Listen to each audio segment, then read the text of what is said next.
Buenas noches. Hoy estamos con una persona muy querida aquí en Perfil, con Margarita Stolbizer. Creo que cuando uno le pregunta a un argentino quién representa mejor los valores de lo que podría ser el progresismo, se piensa automáticamente en Margarita. Y además, entre muchas de las referencias positivas que ella tiene, está la caracterizado su lucha continua contra la corrupción.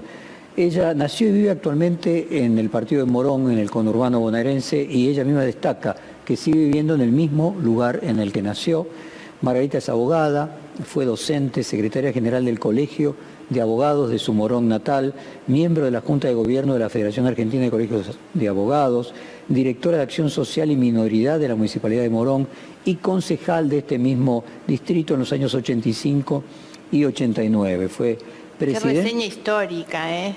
Fue presidenta del Comité de la Unión Cívica Radical de la provincia de Buenos Aires, secretaria general del Comité Nacional de ese partido. En 2007 Margarita fundó su propio partido, el GEN, Generación para un Encuentro Nacional. Fue candidata a la presidencia en el año 2015. En 3 oportunidades compitió para la gobernación de la provincia de Buenos Aires en 2003, 2007 y 2011. En el plano internacional es miembro del Foro Parlamentario contra la Corrupción y del Consejo de Administración de Parlaméricas. Actualmente es presidente de la prestigiosa organización de parlamentarios por Global Action. Ya no. ¿Dejaste de serlo cuándo? Cuando terminé de ser parlamentaria, porque esa es una organización mundial de parlamentarios solo integrada por parlamentarios. Y coordinadora del programa de Paz y Democracia. A través de esta organización ha participado de la coalición por la Corte Penal Internacional. Fue diputada nacional entre 1997 y 2017, 4 de los 5 periodos. Solo no lo fue en el 2005 al 2009.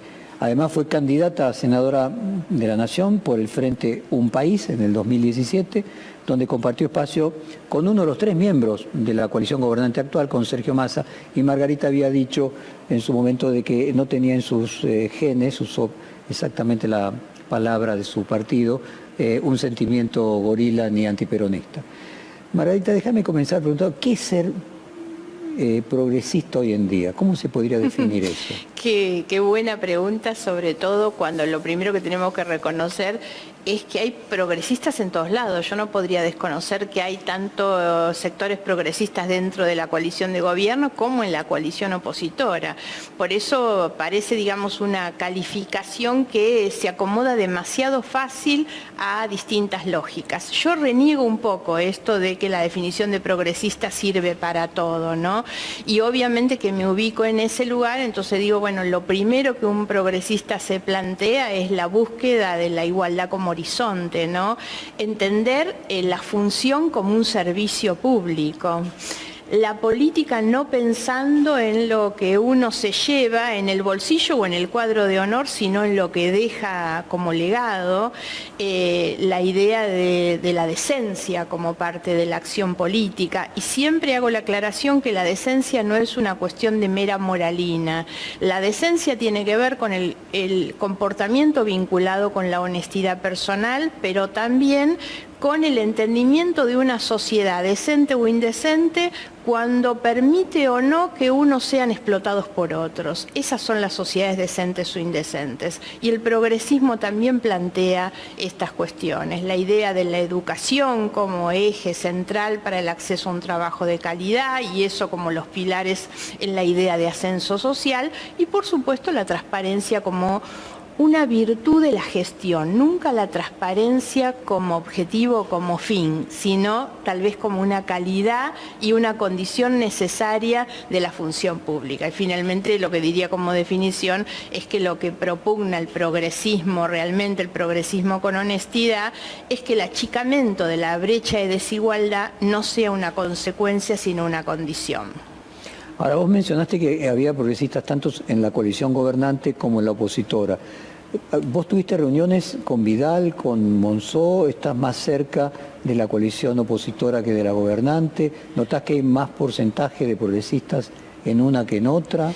A ver, no lo podría poner en términos cuantitativos. Estoy mucho más cerca de la coalición opositora por algunos datos objetivos, digamos. Cuando la ciudadanía eligió, puso a los que están gobernando en un lugar y a todo el resto nos puso en la oposición. Por lo tanto, este es un elemento objetivo que a mí me reúne en un espacio común hoy con la coalición de Juntos por el Cambio, que digamos es la que... Por ejemplo, si hubiera ganado la coalición de Juntos por el Cambio y con el mismo criterio, todo aquello que no sea Juntos por el Cambio estaría amalgamado, ¿vos hubieras estado amalgamado con la coalición que hoy es gobernante y en ese momento estaría en oposición? En estos términos debería ser de esta manera, salvo que hubiera tomado la decisión en algún momento de incorporarme al gobierno. Yo tengo obviamente una posición muy crítica del actual gobierno y por lo tanto es imposible pensar que yo podría acercarme Pero hubiera podido ser a lo ese opuesto. gobierno, claro. Y decime, vos el 4 de noviembre participaste en un homenaje a Arturo Frondizi en la sede del MID. Allí se leyó una declaración del expresidente del año 1958 de Frondizi, que decía que había que, voy a leer textualmente, eliminar los motivos de odios, los pretextos de revancha y los últimos vestigios de persecución. De ese evento también participó Lustó, Facundo Manes, María Eugenia Vidal, Rogelio Frigerio y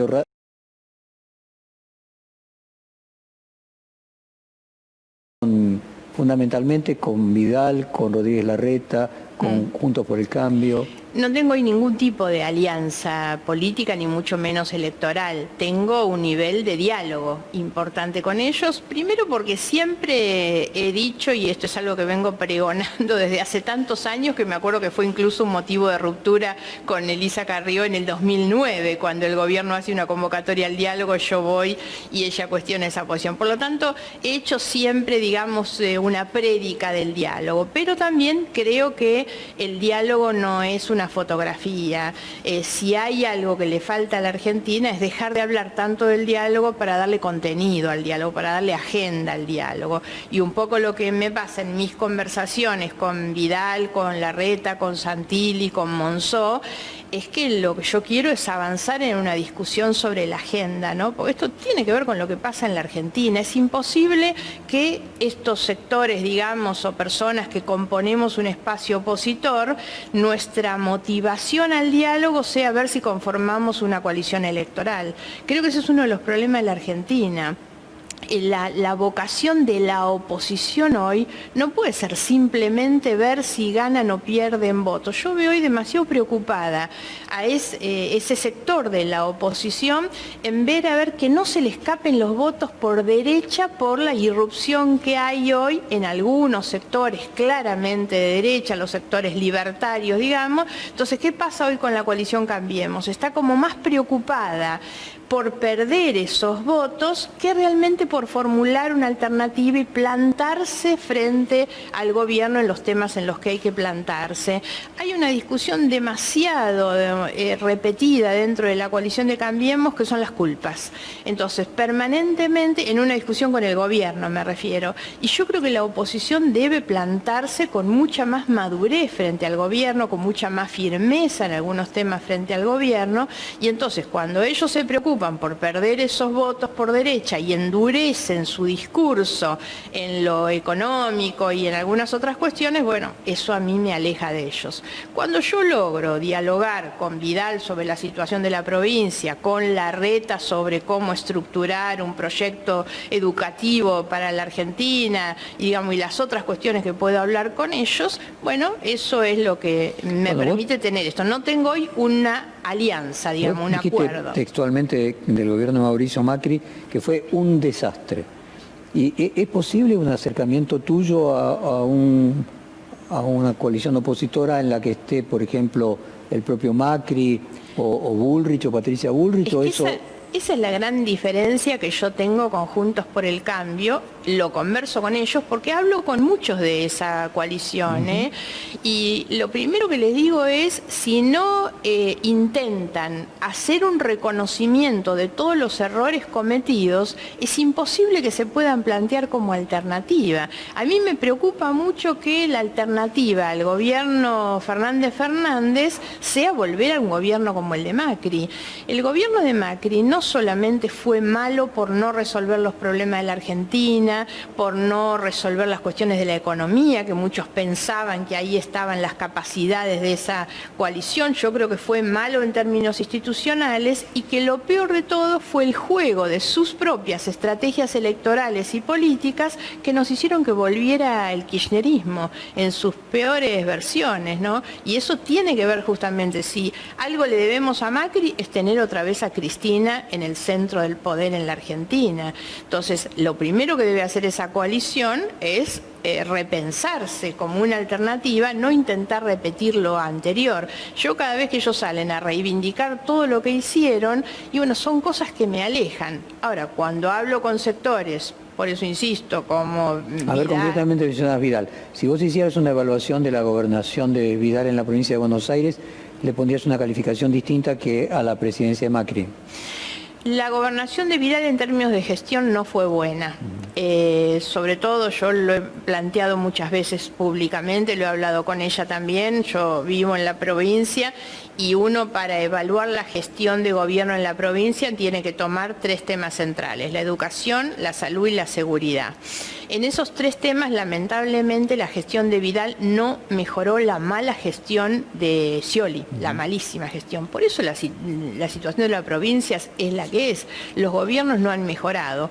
¿Qué tuvo de distinto Vidal, de distinto a Macri sobre todo? Bueno, una capacidad de diálogo, de construcción de acuerdos, la recuperación de la inversión pública a partir de la recuperación de los recursos que le concede el gobierno nacional, una persona de diálogo permanente que no tenía Macri a nivel del gobierno nacional y que nunca descuidó Vidal, por ejemplo, y eso le permitió una convivencia distinta. Ahora, el resultado electoral tiene que ver con los problemas de la gestión, con la educación, la salud y la seguridad. Vos tenés muchos años de radicalismo, independientemente de haber fundado tu propio partido. Y con ese conocimiento y esas credenciales, ¿qué te pasó cuando escuchaste decir a quien compite, el intendente Pose, que compite por el puesto que vos tuviste en su momento, que presidir el radicalismo bonaerense, decir que durante el gobierno de Macri y de Cambiemos, el radicalismo bonaerense fue servil con el PRO? ¿Qué papel te parece que cumplió el radicalismo dentro del gobierno de Macri? ¿O qué responsabilidad le cabe al radicalismo? No sería tan dura, digamos, no me parece una calificación y mucho menos propia de un miembro de la coalición, digamos. Yo puedo tener una observación hecha de afuera, tal vez el radicalismo debió haber tenido otro protagonismo, pero digamos que no, trato de no meterme en esa discusión, no, me parece que son cuestiones que o expresiones que tienen más que ver con la pelea interna que no realmente con intentar hacer algo bueno. Yo creo que el debate debe saldarse siempre, en todos los casos, todo tipo de debate sobre la política, en un sentido positivo. La verdad es que hay que salir de la pelea y de la especulación, porque yo veo en expresiones de este tipo más la especulación de ver, bueno, a ver cuánto consigo hoy arrastrar para conseguir los votos que necesito, que no cuánto bien le hago a la coalición con ese debate. Eso tiene que ver con que vos en determinado momento dijiste: yo no quiero pelear más por cargos selectivos, en determinadas circunstancias dejaste de tener esa actitud electoralista. No es porque no lo considere importante o porque no piense que en algún momento puedo volver. Lo que yo trato, lo intenté sobre todo en las 2 oportunidades en que dejé de competir electoralmente en un cargo, pudiéndolo haber hecho, que fue el 2005, casi en la previa de mi ruptura con el radicalismo. Yo había cumplido ahí 2 mandatos, me iba, el radicalismo me vuelve a ofrecer encabezar la lista de diputados, y a mí me parecía que uno tenía que dar un mensaje, que uno no puede constituirse en un tapón para impedir que puedan surgir nuevas figuras, nuevas generaciones. Creo que no es bueno, no es buena la idea de que solo se puede hacer política en un cargo público. Ahora, en el 2021 y en el 2023 no estás exenta de que puedas llegar a ser candidata. Bueno, no estoy exenta, no es algo que esté buscando, pero no estoy exenta. Sobre todo porque hay algo que a mí sinceramente me desespera y tiene que ver con lo que conversábamos antes del progresismo. La falta de una representación nítida, digamos, de un progresismo hoy en el Congreso, la pérdida de incidencia de los sectores auténticamente progresistas, la centroizquierda, la falta de incidencia en el debate público me preocupa muchísimo, ¿no? La verdad es que creo que no le hace bien a la democracia que un espacio como la centroizquierda no tenga una representación visible y una voz muy fuerte en el Congreso. ¿Y por qué crees vos, Margarita, que, por ejemplo, el Partido Socialista logró en Santa Fe ser gobierno y las otras expresiones del progresismo, la tuya con el GEN, la de Lilita con el ARI, no pudieron pasar de ser más testimoniales? ¿Qué hubo en Santa Fe y por qué al mismo tiempo ese ejemplo que hubo de positivo en Santa Fe y que hubo de eso que pasó en Santa Fe que no pudo ser extrapolado a nivel nacional? Sí, yo diría primero que nada que el socialismo en Santa Fe ha tenido y tiene seguramente liderazgos que cumplen acabadamente, digamos, con esas condiciones de liderazgo que a mí me parece que son imprescindibles, fundamentalmente empezando por Estés Boero y después por Hermes Wiener, que es el que logra incluso dar un paso en una trascendencia de tipo nacional, de un proyecto que era muy concebido provincialmente. El haber alcanzado la gestión allá en la Municipalidad de Rosario primero, pone, digamos, al socialismo en un espacio de visibilidad desde la gestión muy importante y muy bien utilizado. Es algo que podemos ver en Uruguay desde lo que fueron las gestiones de la Intendencia de Montevideo, por ejemplo, hasta el Frente Amplio en el país, ¿no? Sin embargo, bueno, lo que no se logró trascender o que pudiera otras figuras, pero le adjudico, digamos, bastante como razón la existencia de depende de un hombre o de un grupo de personas. Sí, ahí no era tanto... Más que de las ideas. Claro, porque no eran personalismos, pero las ideas necesitan ser corporizadas en alguien, necesitan ser expresadas. Y ellos, sobre todo, por eso marco la llegada a la gestión, eso trasciende la idea de que el progresismo no es un rótulo, es gestión. Y lo que se demuestra es el progresismo cuando uno gestiona, cuando uno ve la obra de Wiener en el área de la salud, por ejemplo, que fue lo más revolucionario en Rosario primero y en Santa Fe después, eso es progresismo. No necesito definir el progresismo, no necesito definir a Wiener. Eso es, y a veces nos vamos en las grandes definiciones, en los grandes rótulos, en la sobreutilización del progresismo, y la verdad creo que el socialismo lo que hizo en Santa Fe fue demostrarlo claramente, explícitamente. Lo mismo que el Frente Amplio en su momento en Uruguay. Exactamente. Y decime, Margarita, cuando ves a Alberto Fernández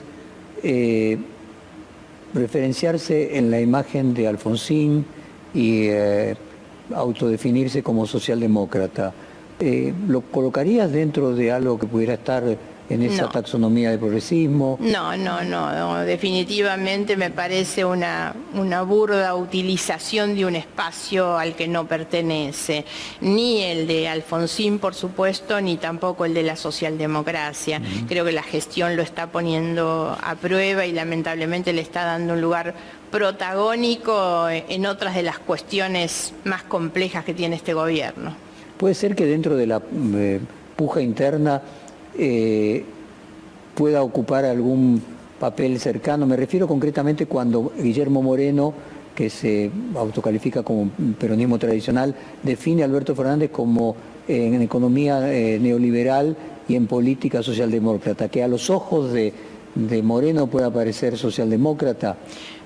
A ver, para mí eso sigue siendo una concesión que no merece Alberto Fernández. Yo no lo pondría ni siquiera en el plano de la socialdemocracia política, ¿no?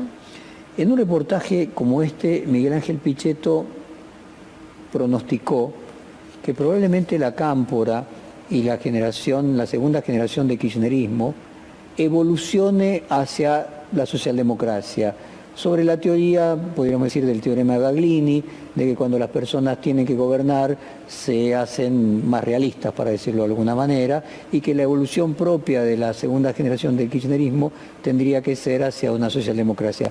¿Ves? ¿Te parece un pronóstico posible? No lo veo ni en lo concreto de la cámpora y de sus comportamientos y sus prácticas, y mucho menos en la aplicación que hace Pichetto de esa idea, digamos, de su relación con el gobierno. No, para nada. en, por ejemplo, lograr la aprobación de la interrupción voluntaria del embarazo o del impuesto a las grandes fortunas? ¿Ves ahí características de lo que sería el progresismo?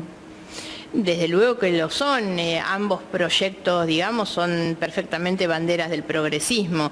No le asigna, sin embargo, eso al gobierno una condición de progresismo completo, digamos, porque me parece que hubo mucho en esos temas, también de la especulación que se pone para ver si se compensan las otras cuestiones, sobre todo vinculado con los temas de ajuste que se dieron en este tiempo, el brutal ajuste a los jubilados, ¿no? Casi concomitante con la discusión del aborto. Comprendo. ¿Y es correcto aquello que se dice, o te parece plausible aquello que se dice desde hace mucho tiempo, de que el peronismo es el que viene a aplicar las ideas del progresismo desde la época de, no sé, las vacaciones, el aguinaldo de Justo, que las colocaba el peronismo? ¿Encontrás una relación entre que el peronismo termina ejecutando las ideas que declama el progresismo y no logra, salvo en el caso de Santa Fe, plasmar? A ver, yo cuando te marcaba hace un momento, digamos, las definiciones de lo que podría ser un progresista,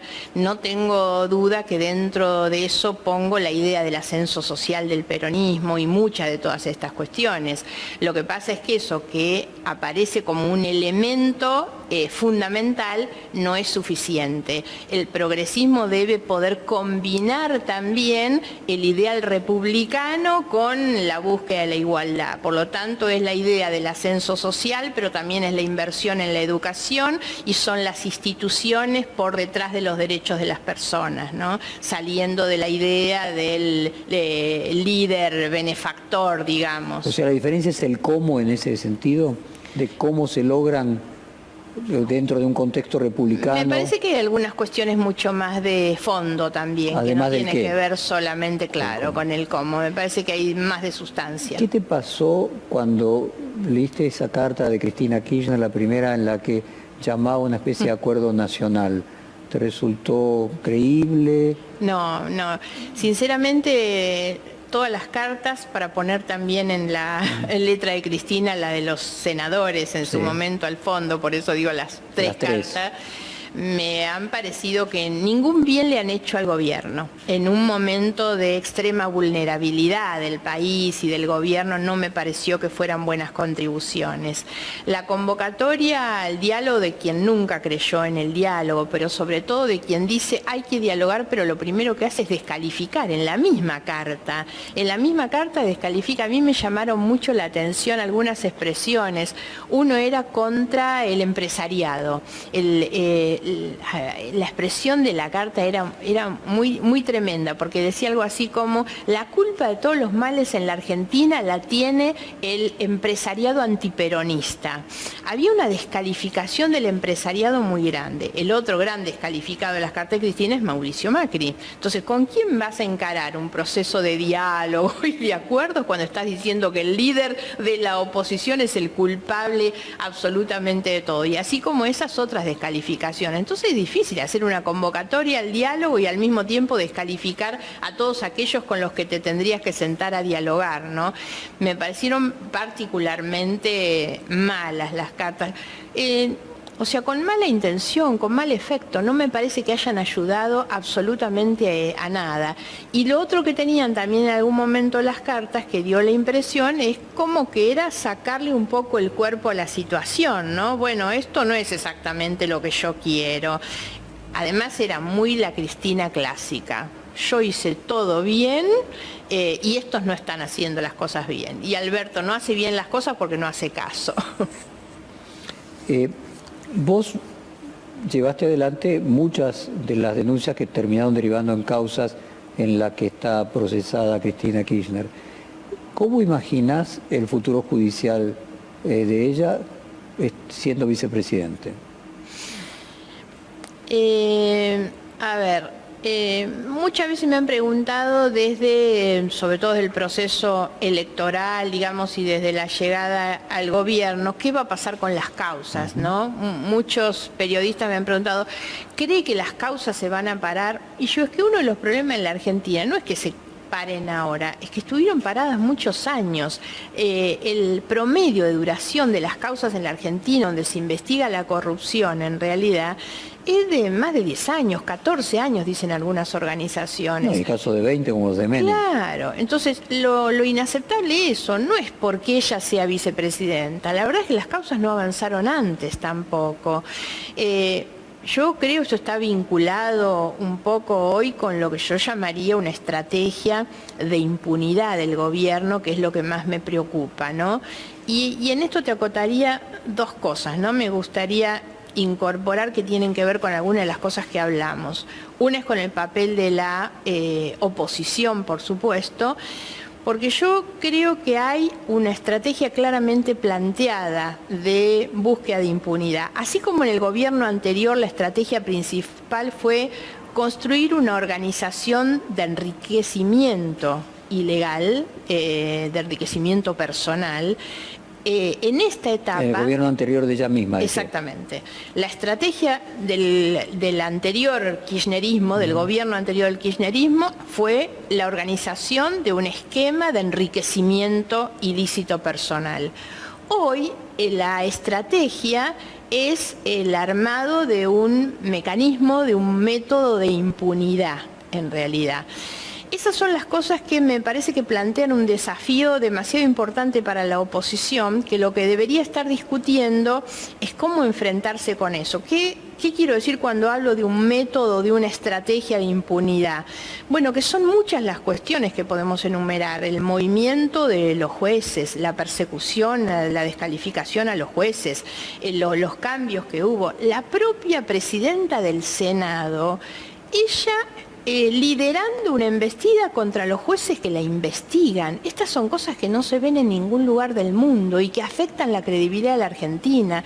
El juicio político al procurador, la reforma judicial que terminó siendo un revoleo de cargos, de creación de cargos, la reforma de la ley de Ministerio Público, que es hasta más peligrosa que la otra reforma. La conformación de esa comisión con un nivel de deslegitimación muy alto. Ahora, lo que quería agregar es que esto se da en una Argentina agobiada por la pandemia, por la crisis sanitaria, por la crisis económica, la detracción de la economía, el problema de la educación, la brecha tecnológica. En ese contexto, la estrategia principal del gobierno es la estrategia de impunidad de los criminales de la corrupción. Son cosas, no sé, a mí me parece que esto es lo que condena a la Argentina muchísimo hacia adelante, ¿no? Si en medio de toda esta discusión de las cosas que le están pasando a la gente común, la preocupación principal del gobierno es esa, y en esto algo que te marcaba es que me preocupa mucho el presidente como actor central de esa estrategia. Yo no creo en la idea de que es una estrategia solamente del cristinismo duro, es del gobierno. Es del gobierno, esto se está discutiendo en todas las cámaras, lo discute todo el gobierno y el propio presidente ha asumido él de manera personal más de una vez la descalificación de las causas. Él ha dicho y afirmado, se armaron causas durante el macrismo para perseguir opositores, lo firmó en el proyecto, en los fundamentos del proyecto de reforma. Entonces, el presidente es un actor central de esa estrategia de impunidad. Y decime, Margarita, dado que Cristina Kirchner es la persona que acumula la mayor cantidad de intención de voto y viene así ella manteniendo esa aprobación conjuntamente con un alto voto negativo, pero digamos de un 30%, 25% de la población, podríamos decir la minoría más votada o la persona más votada junto con que pueda tener imagen negativa. Desde el punto de vista político, ¿es posible que ella vaya presa? Digo, desde más allá de un punto de vista jurídico, fácticamente. Sí, a ver, a mí no me gusta la idea o la discusión basada en presa o no presa, en realidad. Muchas veces me preguntan esto y yo digo, la verdad no soy de los que andan levantando la banderita de la prisión, en realidad. Sí creo en la necesidad de que los juicios avancen, las situaciones se esclarezcan, se apliquen las condenas y obviamente las condenas se cumplan. Ahora después, me pasó mucho esto cuando empezaron a liberar a Báez y a otros. Yo le decía, la verdad, el lugar donde cumpla su prisión preventiva me tiene bastante sin cuidado. Me preocupa mucho más donde está ella, presidiendo el Senado de la Nación, decidiendo cosas por todos nosotros, teniendo una situación judicial tan compleja. Me preocupa más eso que no donde esté preso Báez. No es un problema de prisión. Me parece que el tema y un poco el reclamo que yo hago sobre todo es el avance de los juicios, desde el esclarecimiento de los hechos, saber, digamos, cómo fueron las cosas. Esto es lo que necesitamos de la justicia. Que lo más importante de la pena no es la prisión, sino el hecho de que haya una sentencia y que la sociedad esté informada de lo que pasó. Que hacer justicia no es que vaya preso quien haya sido corrupto, sino fundamentalmente que se le enseñe a la sociedad qué fue lo que sucedió. ¿Ese sería el verdadero objetivo o hace falta un castigo? ¿O hace falta un castigo?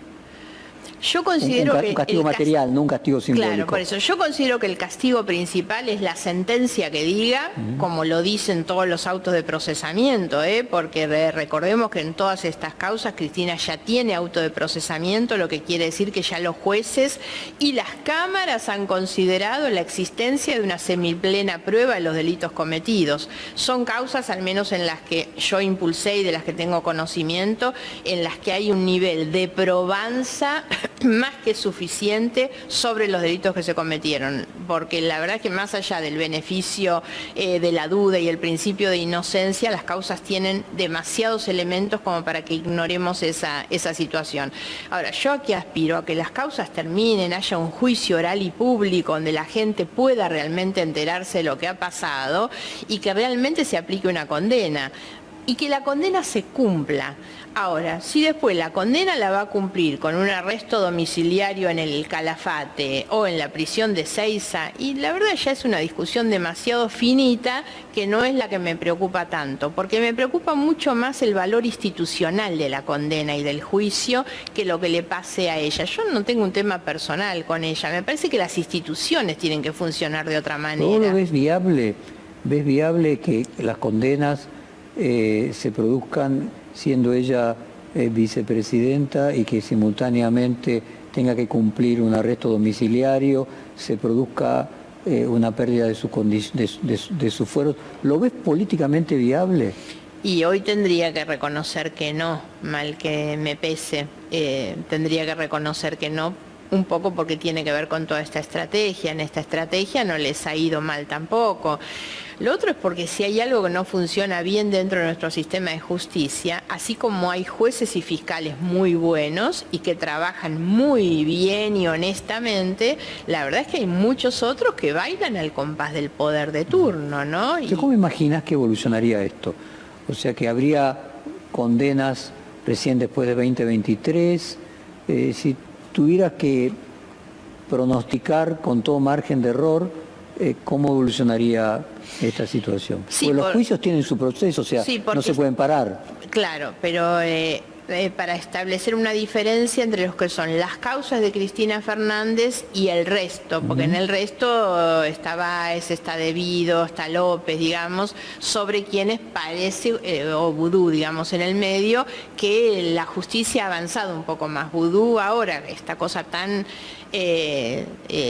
incomprensible, desvergonzada de los que salen a defender a Vudú teniendo las condenas recontra confirmadas y sabiendo, como sabe todo el mundo, que el hombre es responsable de todos esos delitos. Ahora, la situación de Cristina Fernández es distinta porque yo no me animaría a decir que un resultado pueda estar antes del 2023, pero simplemente por un análisis objetivo de cómo ha funcionado la justicia. Menem tenemos en el medio. O sea que parte del proceso de alargamiento es parte de la solución política, que el fallo venga después de 2023. Claro. En el medio de esto también está toda la discusión sobre la reforma judicial, ¿no? Si a mí me preguntan sobre la necesidad de una reforma judicial, Por supuesto que hace falta una reforma del funcionamiento de nuestro sistema de justicia. Ahora, ¿la reforma es la que está impulsando el gobierno? No. ¿A dónde debería apuntar una reforma? A resolver los problemas más críticos que tiene el funcionamiento de justicia, que es la lentitud, la falta de eficacia, la baja credibilidad, la baja confianza, la baja transparencia, y sin embargo ninguno de los proyectos apuntan a resolver esas cuestiones, y esas se pueden hacer perfectamente. Ahora, la reforma no la puede definir un funcionario atrás de un escritorio en el Poder Ejecutivo sin convocar a los actores del sistema judicial, que es lo que pasó con la comisión, ¿no? Se habló en estas semanas, por un lado de indulto, por otro lado de amnistía. El presidente dijo de que él no iba a producir ningún indulto, que en todo caso tendría que haber una amnistía y la tendría que producir el Congreso, tanto de acá a 2023 como después de 2023. ¿Imaginás que es posible que se termine con alguna de estas dos herramientas? No. No. Los avances que hubo en estos días tenían bastante que ver con la figura de Vudú, porque me da la impresión que atrás de eso lo que hay es que muchos se van colando, entonces utilizan la figura de Cristina porque dicen, ojo que si no frenamos ahora, después vienen por ella, ¿no? Pero en definitiva lo que buscan es el beneficio de los otros, así que yo no lo veo posible, porque además ella, el interés de Cristina Fernández ni siquiera es una cuestión de perdón, ella quiere salir... En reconocimiento. Claro, sí. Vos dijiste, voy a leerte textualmente, me llama la atención que gente de la cultura ponga en juego su prestigio firmando una solicitada, te referías al de Vudú, al lado de sinvergüenzas que piensan que los demás somos una gilada. ¿A qué atribuís que intelectuales que a vos te merecen respeto terminen en esa situación? No lo sé, me cuesta mucho y sinceramente me duele. Para mí el episodio Vudú excede los límites de todo, porque no hay discusión sobre la causa Chicone y los delitos de Vudú y demás. Entonces, que haya gente que firme una solicitada, que promueva una marcha, como tuvimos a fin de año, que era la libertad de los presos políticos, que firme junto con Ricardo Jaime, que es un chorro confeso y con debido, digamos, y todos firman esa misma solicitada. Y yo digo, son los sinvergüenza, porque son los que están diciendo a cara descubierta, y sí, lo banco y qué, digamos, ¿no? Y me parece que eso habla de un deterioro moral muy, pero muy grande, ¿no? A título de qué no le puedo encontrar la explicación. En el caso específico de Vudú y la causa de Chicone, ¿puede ser que detrás de eso esté de que en realidad hubo una participación del propio Néstor Kirchner en el tema de Chicone? Eso no hay ninguna duda de esa situación. ¿Que no es a Vudú al que se está cuidando, sino Néstor Kirchner indirectamente?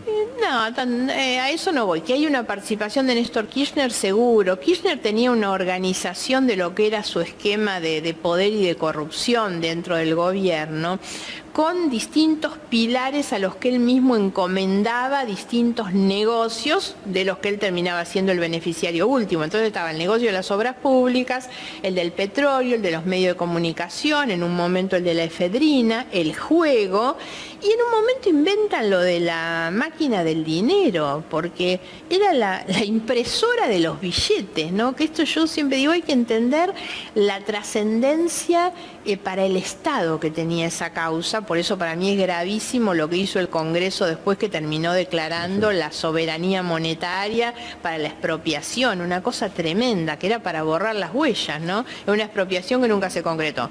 Eso era un negocio de Néstor, y así como él repartía los otros negocios con distintos personeros, este era un negocio que él empieza a armar con Vudú.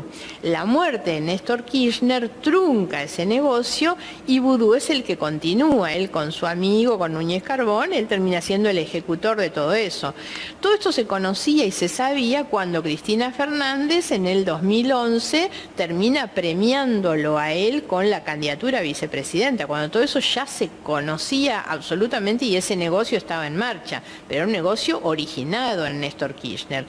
Ahora, que acá se esté tratando de cubrir a Néstor, ya creo que no, en realidad. ¿Ves diferencia entre el caso de Vudú y de Milagro Sala? Sí, me da la impresión que sí, más allá de si apuntamos estrictamente a las causas judiciales o a los delitos. A mí lo de Milagro Sala yo lo puse siempre en el contexto de las causas de corrupción que para mí son tan escandalosas por el costo social que tiene la corrupción. Así como siempre puse la causa de Once como me parece el símbolo más grave del costo social y humano de la corrupción, el otro es el de las viviendas sociales, porque lo que demuestra las causas de Milagro Salas, como las causas de Eves de Bonafini, Sueños Compartidos, es de qué manera la corrupción se terminaba comiendo la plata que tenía que destinarse a gente muy pobre que estaba esperando una vivienda, ¿no?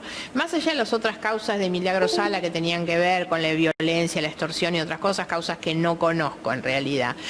La de Chicone, la de Vudú, es diferente, digamos, el contenido de la causa y de la investigación va por otro carril, ¿no? Entiendo bien, ¿ves más grave la de Milagro Sala?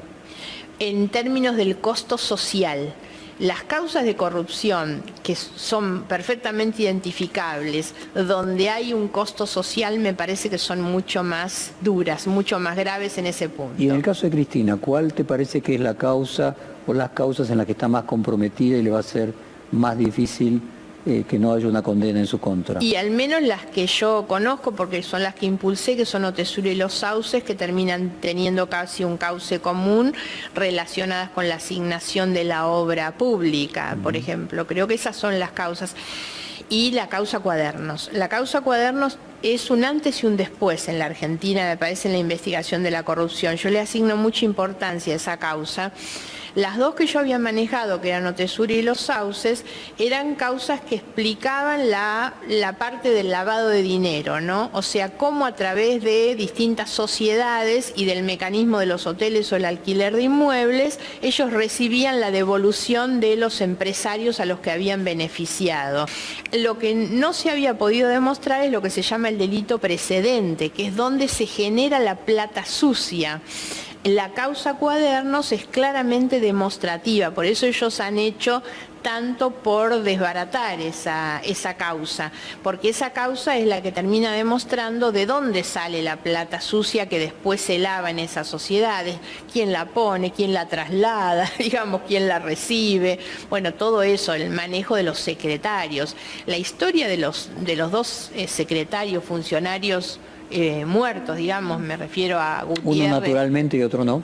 Gutiérrez y a Muñoz, habla claramente de toda esa historia. Dos secretarios que hayan tenido el nivel de fortuna, de enriquecimiento tan brutal, tan grosero, digamos, cuenta perfectamente esa historia. Y eso es la causa Cuadernos. Entonces creo que toda esa historieta que la vamos a encontrar en esas causas, que es Otesuro, obra pública, Otesuro, Los Sauces, obra pública, y Cuadernos, me parece que es lo más comprometido. Margarita, ¿vos marcás alguna diferencia entre Néstor Kirchner y Cristina Kirchner y Máximo Kirchner? Un tema No, ninguna. Y también insisto con esto, ya no son cosas que yo diga o que sean de mi análisis.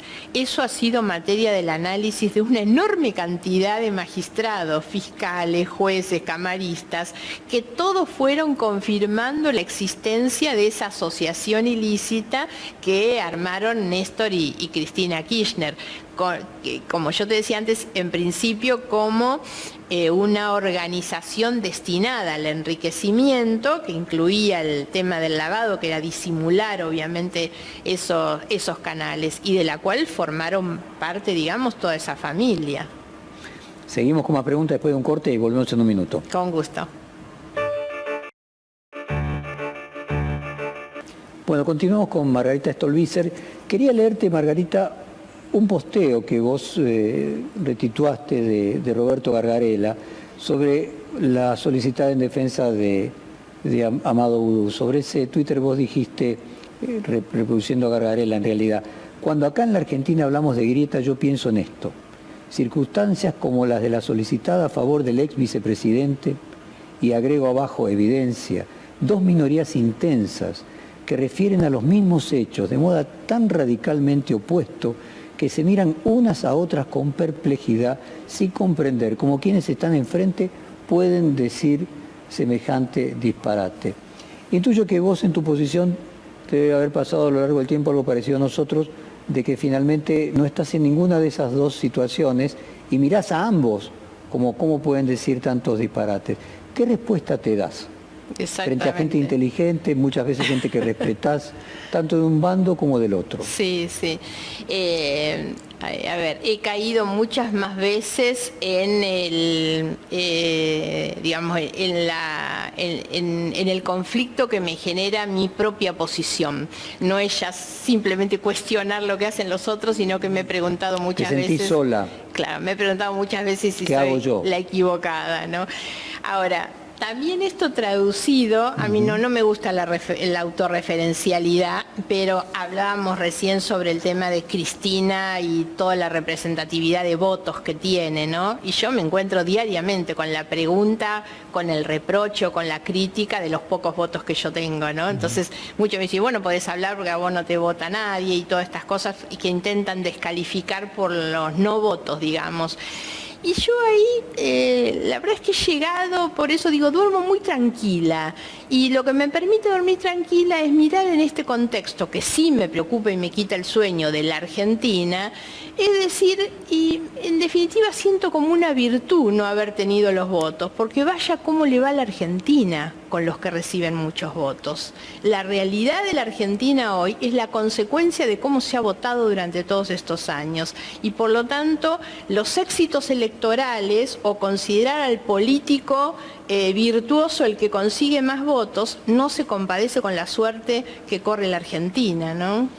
Margarita, vos intentaste recorrer esa famosa amplia avenida del centro, tanto con Massa como con Labaña. Déjame comenzar preguntándote por Massa. ¿Hablás con él, mantenés algún contacto con Sergio Massa? Ninguno. Yo tengo una buena consideración respecto de Massa, más allá de sus decisiones, que por supuesto no he compartido para nada, pero no volví a hablar con él desde, creo que junio del año pasado, cuando se rompe eso que todavía era una ilusión, que se llamaba la alternativa federal. Exacto. Creo.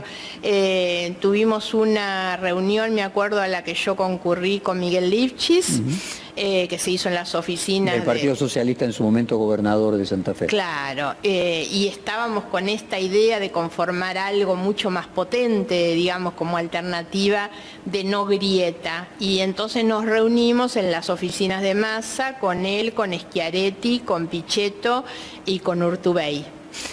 Intentando, digamos, ese acercamiento del que renegaba también Roberto Labaña, que nosotros tratábamos de integrar eso. Esa fue la última vez que... Ahí no estaba Labaña. No estaba Labaña.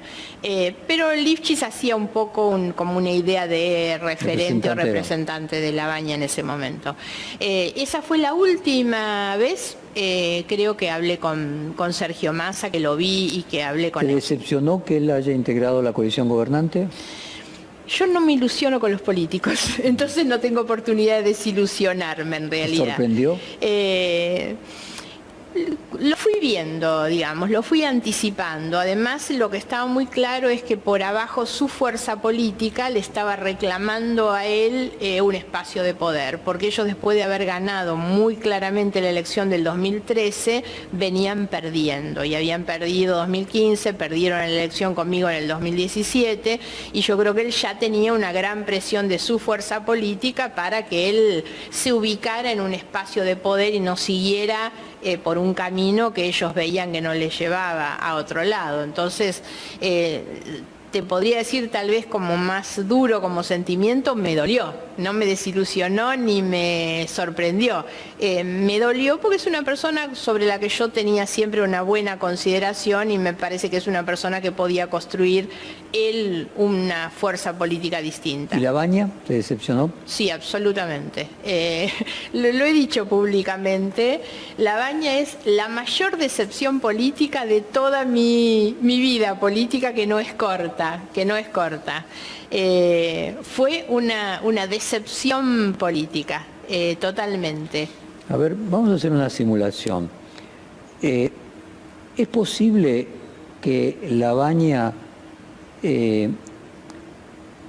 hubiese logrado construir, en esa amplia vía del medio, en esa alternativa federal, una alternativa importante, hubiese beneficiado la posibilidad de que ganase Macri y fuera reelecto Macri, y que él le tenía más temor a eso que a otra cosa? No, yo no lo pondría en esos términos. Yo creo que en definitiva Labaña no cree en los proyectos colectivos. Me parece que es una persona con un exceso, digamos, de personalismo. No, él no cree en lo colectivo, él no cree en la posibilidad de una construcción de tipo colectiva y no lo supo hacer. Y en el caso de Massa, el hecho de que si él se quedaba en esa vía del medio facilitaba el triunfo de Macri y que finalmente lo más importante para él era que Macri no ganase. Es posible, pero Massa es una persona que tiene vocación de poder. Massa sabe construir poder y creo que él terminó poniéndose en un lugar porque sabía que su ubicación en ese lugar iba a ser clave para el resultado. Creo que así fue y me parece que eso fue lo que miró Massa, sobre todo incluso con sus experiencias frustrantes que habían sido las anteriores para su proyecto. Él no dejaba de tener siempre en mira la construcción de poder. Él no estaba pensando en ver cómo derrotaba al otro, cómo ganaba o perdía a otro. Él pensaba en cómo participar él en un proyecto de poder. Podríamos decir que sí, claramente Cristina y Alberto Fernández tenían claro que la manera de que Macri no ganase era cooptar ese sector de centro. Claro, por supuesto. Y que ese era el precio que estaban dispuestos a pagar en cargos, por ejemplo, para Massa y su gente. Sí, no solo en términos de cargos. A mí me da la impresión que las concesiones ahí desde lo personal fueron muy fuertes, para Massa volver de todo un camino que había armado de críticas muy fuertes y para los otros la aceptación de quien había sido un crítico tan fuerte, tiene que haber sido un camino no fácil y no me parece que el único saldo de eso era reparto de cargos. ¿Y cómo imaginás la evolución de esa suma, esa coalición que podríamos decir que tiene tres partes o por lo menos tres componentes? ¿La ves estable? ¿La ves inestable hacia futuro? ¿Inestable en determinadas circunstancias? Hoy digamos que no veo posibilidades de ruptura inmediata dentro de esa coalición. Lo que sí veo es una pérdida muy grande de su capital político electoral.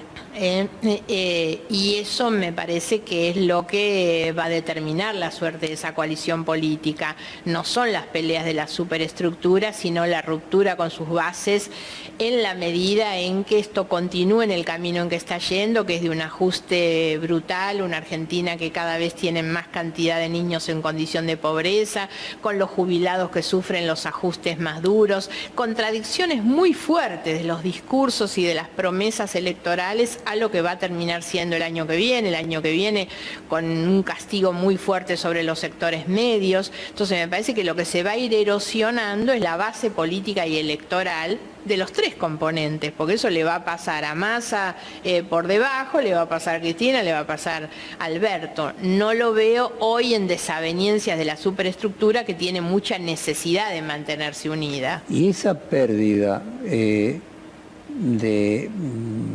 aprobación por parte de la coalición gobernante en estas elecciones de octubre, ¿la va a capitalizar Juntos por el Cambio, los libertarios?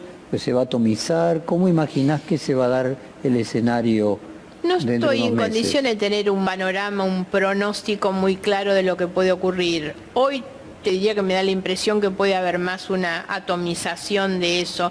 Hay un voto que ha sido muy volátil en las últimas elecciones, porque desde el triunfo de Macri, el triunfo de la elección legislativa de Bullrich contra Cristina, al triunfo después de Alberto Fernández, hay un votante ahí por abajo que fluctúa de un lado al otro en la medida en que va sintiendo, que yo creo que estos son los temas de fondo, ¿no? Que es los riesgos hoy de la democracia, en definitiva, de los liderazgos y demás, porque hay una crisis muy fuerte, la gente que empieza a perder la confianza y el crédito sobre todo a las instituciones políticas y públicas, que es el fracaso de la consideración de la agenda social, cuando la gente empieza a sentir que no está en la agenda. Lo que yo te decía hoy, un gobierno demasiado preocupado en la estrategia judicial de impunidad y menos preocupado por el futuro.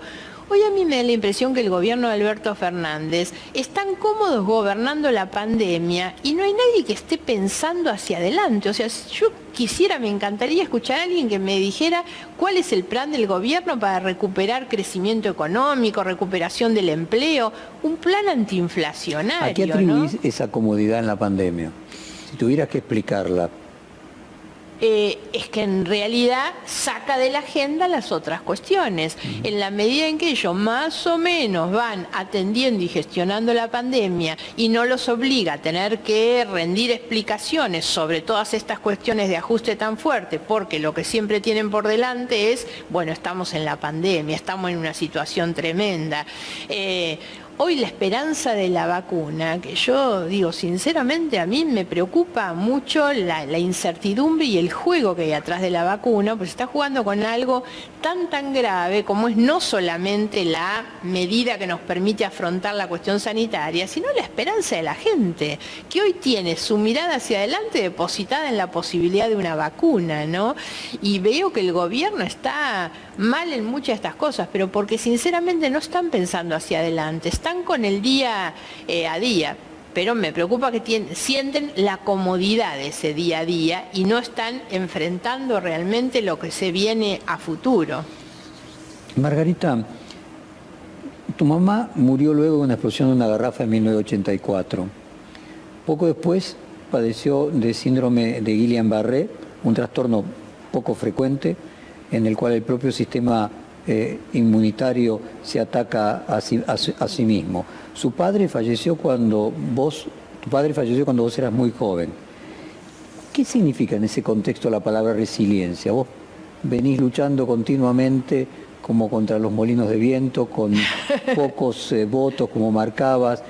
¿Qué te formó esa historia familiar?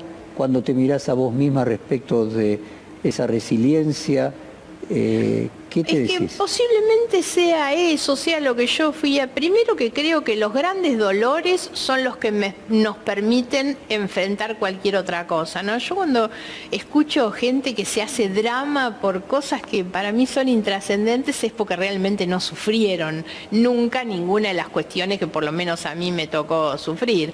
Pero creo que esas son las cosas que nos preparan. Yo siento que lo más importante, porque son los valores que recibí de mi familia, son las convicciones. Entonces yo trabajo mucho esa cuestión. La verdad es que peleo defendiendo convicciones y las convicciones no pierden batalla, ¿no? Lo que vos planteás es que la adversidad te potencia, te templa. O sea, junto con mis convicciones, no es simplemente que es una fuerza que yo recibí de la adversidad. Yo pongo más énfasis en que creo... potencian, llevan al acto, sí. Convierten la potencia, la idea de la potencia que se convierte en acto de Leibniz, lo convierten, lo posibilitan, lo transforman de semilla en árbol. ¿Hay una metáfora de esto para el coronavirus? ¿Crees que la sociedad en algún sentido, la argentina y la mundial, va a terminar encontrando formas de salir fortalecida de esto?